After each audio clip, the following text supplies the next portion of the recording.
నమస్తే. నేను మీ సనపురం నాగచంద్రుడు, senior advocate. Bhubharati చట్టం 2025 ఎందుకు తెచ్చారు?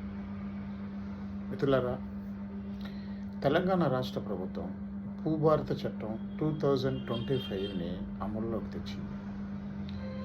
ఎందుకంటే భూభారతి చట్టం తీసుకోవడం జరిగింది 2020లో ధరణి చట్టం అమల్లోకి వచ్చింది.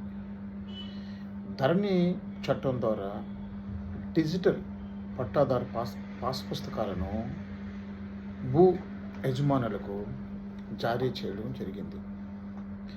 అయితే దాదాపు డిజిటల్ సంతకాలు కాలేదని చెప్పి 18 లక్షల ఎకరాలు పట్టాదారు పాస్ పుస్తకాలు జారీ చేయలేదు. అదేవిధంగా సాదా బైనామా రూపంలో భూములు కొనుగోలు చేసినటువంటి వాళ్ళు ఎవరైతే ఉన్నారో వాటి మీద విచారణ జరపకుండా వారికి 13B సర్టిఫికెట్ జారీ చేయకుండా వాళ్ళకి ఎలాంటి హక్కులకు సంబంధించి పట్టాదారు పాస్బుక్లు ఇవ్వలేదు. అదేవిధంగా గ్రామకంఠం భూములు ఏమైతే ఉన్నాయో గ్రామీణ ప్రాంతాల్లో భూములు, ఆ భూములకు ఎలాంటి హక్కులకు సంబంధించి పత్రాలు ఇవ్వలేదు.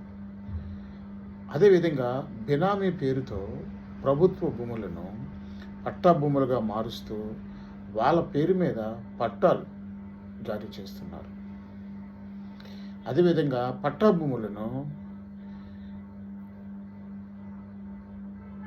ప్రైవేటెడ్ లిస్టులో పెట్టించి వాటిని ట్రాన్సాక్షన్ చేసి అమ్మకాలు కొనుగోలు చేయకుండా నిలిపివేశారు.